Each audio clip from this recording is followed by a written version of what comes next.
So Jimmy Haslam with comments from the Palm Beach soiree, the NFL league meetings there, described the Deshaun Watson transaction as a big swing and a miss. A swing and a whoop. It's like he's playing designated hitter for the Boston Red Sox, just right through the pitch, just boom, just through the pitch. He said, quote, "We thought we had the quarterback. We didn't, and we gave up a lot of draft picks to get him," Haslam said of Watson. "So we've got to dig ourselves out of that hole," he stated. "It was an entire organization decision," he said. It ends with D and I blaming his wife as well. That's what every good man does, blame your wife. "So I hold us accountable." That's right. D. Haslam and Jimmy Haslam, they are responsible, as Haslam ranted. Watson is D-O-N-E as the Browns quarterback. Not going to play this year and will never start a meaningful game again for the Cleveland Browns. But that's not the talking point here. The talking point, as we discuss, is the commentary from the owner of the Cleveland football team. So thumbs up or thumbs down? Question, thumbs up or thumbs down on it being possible for Browns fans to truly hold owner Jimmy Haslam accountable, in air quotes? Can you really hold an owner accountable? Is that even possible to do? So I've got Teflon, sewing machine, and iPhone. And we will combine all of these things together, and we are going to make an outhouse, which is the Cleveland Brown franchise. They are in the outhouse. What an appropriate name, the Browns. Right to Browntown we go. So to answer the question, thumbs up or thumbs down, is it possible for the Brown loyal minion to hold owner Jimmy Haslam accountable? So I'm going to go thumbs down on this. I'm going thumbs down on the idea that you can hold the owner accountable. It's impossible. Jimmy Haslam knows this. He knows this. I like how he says it's an organizational decision. The buck stops with you, buckaroo, you dum-dum. You're the owner of the team. So Jimmy Haslam knows that he's got nothing to worry about here. He's insulated. He is the football Teflon Don as the Cleveland Browns owner. And the NFL does not penalize owners for being dum-dums. They don't. When it comes to football decisions like bad trades or even worse contracts, it doesn't matter how ridiculous it is. In fact, you don't even get punished for anything as an NFL owner. What do you – Jim Irsay and Robert Kraft have gotten some punishment, but it's not real punishment. So, well, you can't go to your luxury box for a couple of games. We're going to punish you. Oh, my God, I've got to stay at my mansion and watch on television. How terrible is that? The hardship. It's ridiculous. So he's not going to be punished. Haslam, the only punishment is he's got to pay $230 million to a stiff, the creepy quarterback Deshaun Watson, and he lost some scratcher tickets that were given to Houston. That's the only punishment. And the NFL, if you look at when they intervene in situations, the only time they will even pretend to do anything is if you damage the brand, if you attack the shield, right? Then they go nuts. Or if you attack the money, the finances. Now that is a capital offense. That's high crimes and misdemeanors. When you start messing around with the finances, fraud, legal scandals. Ironically, Jimmy Haslam knows a thing or two about that. And you might want to look up and do a Google search on the Flying J, the pilot Flying J, and some financial shenanigans that took place back in 2017. There was a large settlement, and there were certainly some people that raised eyebrows at that time. Keep in mind that during the Browns purchase, he's owned the Browns, the Haslam family, since 2012, I believe it is, but the NFL approved it anyway. So it's not like they didn't have a problem with everything that was going on.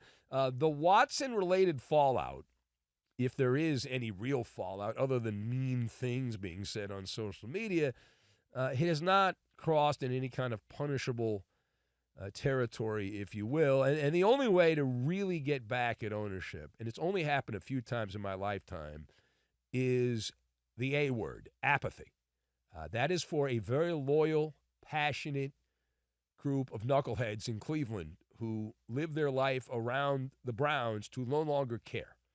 And if you are able to demonstrate that successfully for a extended period of time, that gets people's attention because they don't like that. And they're bothered by that. And they know right now they got a bunch of suckers, right? No matter how pathetic the Browns are, you're going to buy your jerseys, you're going to go to the games, you're going to watch the games on TV, because what the hell else do you have to do? They got you by the balls. But the moment they don't have you by the balls, then that changes. The Dodger fan base was able to do that with that evil, wretched Frank McCourt. They got rid of him. Now, he still owns the parking lots, but they were able to show apathy for several years, and that really freaked out the people at Major League Baseball, and so they pressed a few buttons, and now the Dodgers spend $1 gazillion every year, and everyone's happy. Now, page 2, as far as the Browns situation, taking a couple of steps back here, how would you describe Deshaun Watson's time with the Browns now that it's heading officially towards an end, that the owner of the team has said, whiff, whiff, whiff. He might have said woof, woof, because it's a woof, woof situation. So Jimmy Haslam did not go far enough, the oligarch owner of the Cleveland Browns, when he said it was a big swing and a miss. That just scratches the surface, okay? It just scratches the surface here. They knew what they were getting. The idea that somehow they were in trouble because they didn't know the full depth of the situation. No, they were in the middle of it, and they still went for it.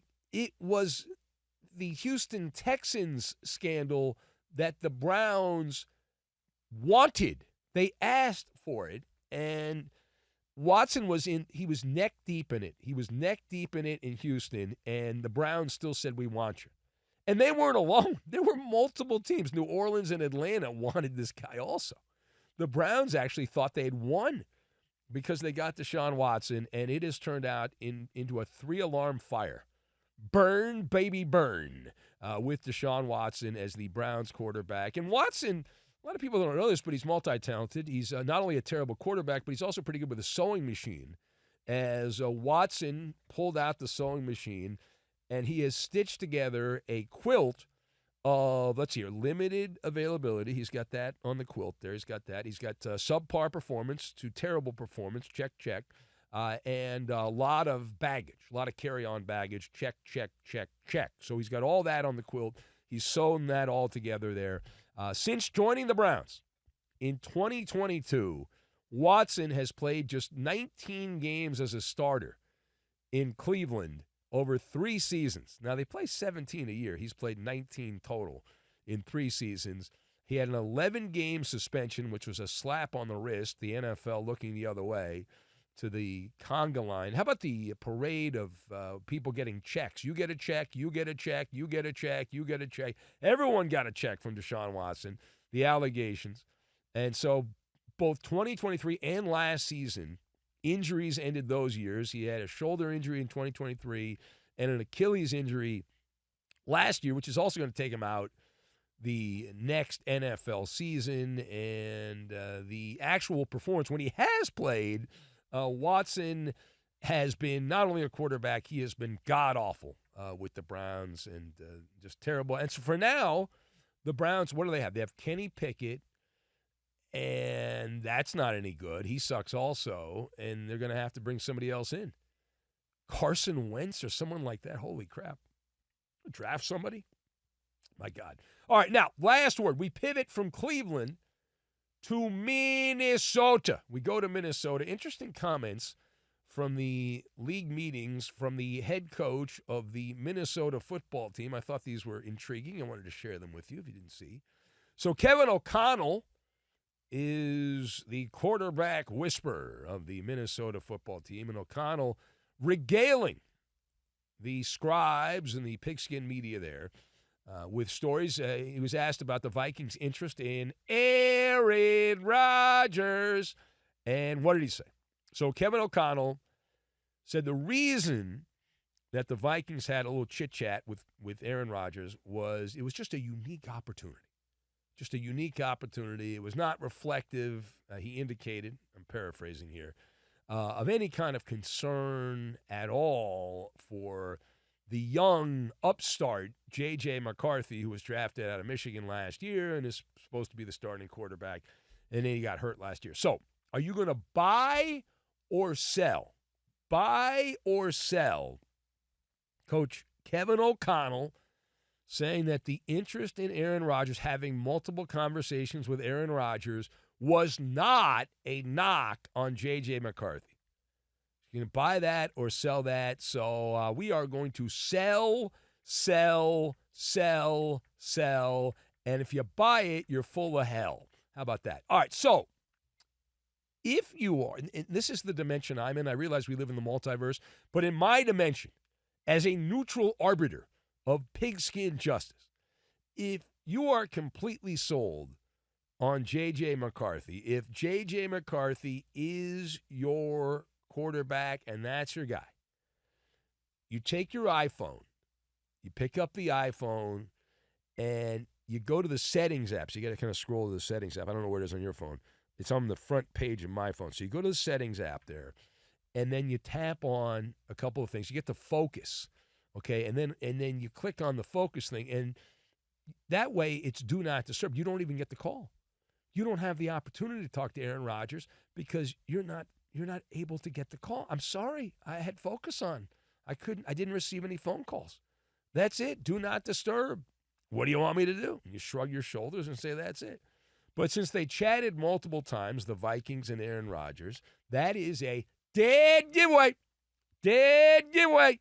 That's right. It's a tell that Minnesota is not thoroughly convinced that J.J. McCarthy is the guy. There's still some issue there. Now, I've heard they think he's a little immature still, and even though he says all the right things in the media, they're like, there's some stuff behind the scenes. Whether that's true or not, time will tell. But if I'm the Vikings, I would just throw him out there and play. And what the hell? Just go for it. You've got two stud receivers.